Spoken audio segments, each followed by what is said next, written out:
Breaking news: U.S. and Israel claim destruction of Iran's nuclear facilities. Friends, former U.S. President Donald Trump has announced that he, along with Israeli Prime Minister Benjamin Netanyahu, launched a joint operation targeting Iran's nuclear facilities. According to Trump, 3 major nuclear sites in Iran have been completely destroyed. One of the main targets was the Fordo nuclear facility, which was located deep underground between 300 to 500 meters. Trump claims it was destroyed using B-2 bombers equipped with bunker-buster bombs. The second major site was Natanz, another key facility, which the U.S. also claims to have destroyed. The third was Isfahan, which received less media attention, but reportedly played a central role in uranium enrichment and possibly weapons development. This, too, was claimed to be demolished. Trump stated that all American aircraft involved in the operation safely returned to their bases after completing the bombing missions. According to Iranian sources, the attack took place around 2:30 a.m. local time, which would have been around 4:30 a.m. in Pakistan. If Trump's statement is taken at face value, Iran's entire nuclear capability has been wiped out, all enriched uranium and centrifuges destroyed. In a brief speech, Trump congratulated Israel, repeatedly saying, "Long live Israel, long live America." He made no mention of the Iranian people or its leadership, only referring to the country as Iran, and issued further warnings. Trump declared, "This was a complex and massive operation, but if Iran attempts any retaliation, the consequences will be even more devastating."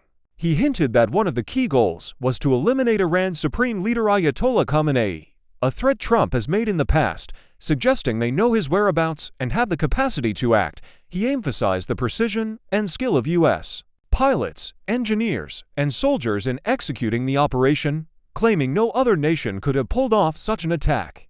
Trump also reminded the audience of the targeted killing of Qasem Soleimani in 2020, saying it was always his intent to prevent Iran, the biggest bully of the Middle East, from acquiring nuclear weapons. He thanked Netanyahu, hinting that this entire plan had been in the making for a long time, possibly since Trump first took office.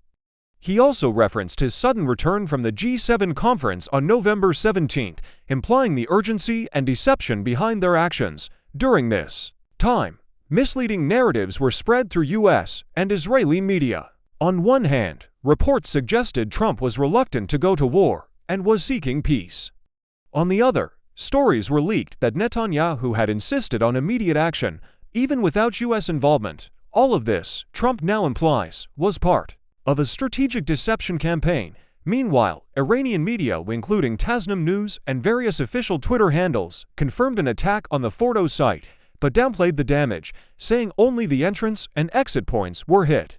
According to Iranian sources, the centrifuges and nuclear material had already been moved weeks earlier, suggesting the site was largely empty. Iranian reports say 6 GBU-57 bunker-buster bombs were dropped by 3 B-2 bombers on Fordo. The Natanz and Isfahan sites were reportedly attacked by Tomahawk missiles fired from American ships and submarines in the region. Iran has rejected the U.S. version of events, insisting their nuclear assets remain intact, though they acknowledge limited structural damage. Iran's Revolutionary Guards (IRGC) have vowed retaliation, stating publicly that they will target U.S. bases in the Middle East, possibly shut down the Strait of Hormuz, a vital oil route. Ayatollah Khamenei also resurfaced in older video clips warning the U.S. of dire consequences, referring to it as the Great Satan.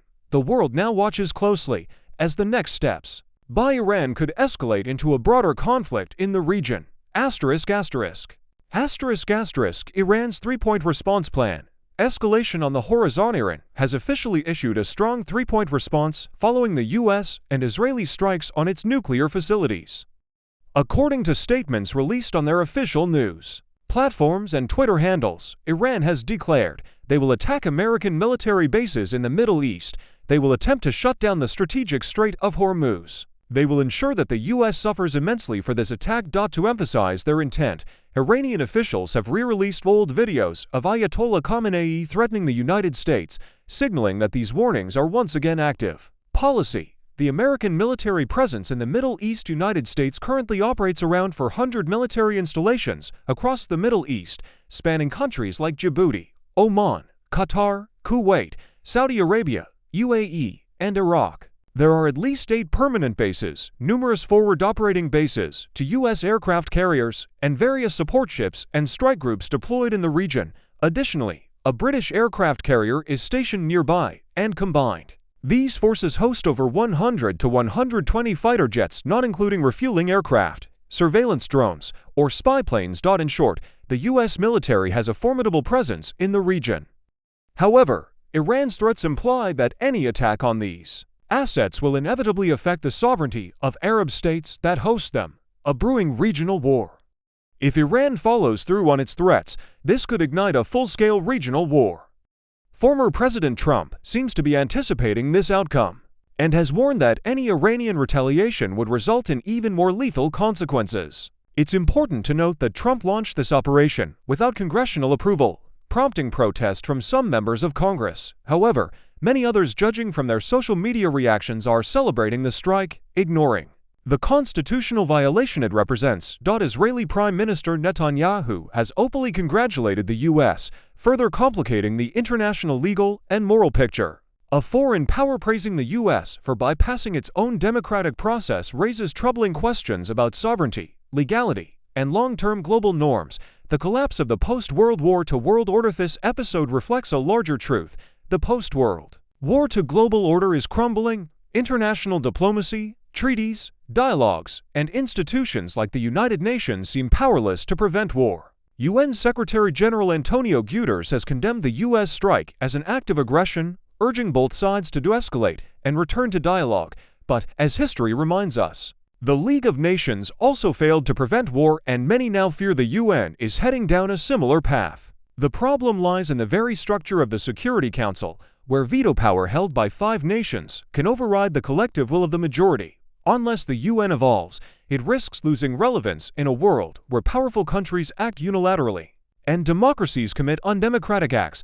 The Strait of Hormuz. Iran's second frontier's second declared response is to shut down the Strait of Hormuz, a narrow maritime choke point where global oil shipments pass through a corridor just 610 km wide. IRGC officials have openly stated on social media that they plan to block this route. Iran possesses a range of missile capabilities, cruise missiles like Nasser, Zafar, and Zulfikar, also known as Ya Ali, which can target naval vessels. They also have mini-submarines in the Persian Gulf and the ability to lay underwater mines, making the threat very real. This development is already affecting global markets. For example, Pakistan has approved the emergency import of 140 million liters of oil, anticipating shortages. Fuel prices are expected to spike drastically in the coming days. You may soon witness long queues at petrol pumps as people rush to stock up, fearing prolonged conflict and disruption. Iran's third promise, punishing America severely. Third and most ominous promise made by Ayatollah Khamenei is that the United States will be punished in a way that causes immense suffering. How Iran plans to achieve this and whether it even has the capability is uncertain. So far, much of their anti-US and anti-Israel stance has remained rhetorical, but now, the world is waiting to see if those slogans will translate into concrete actions, potentially reshaping the geopolitical map.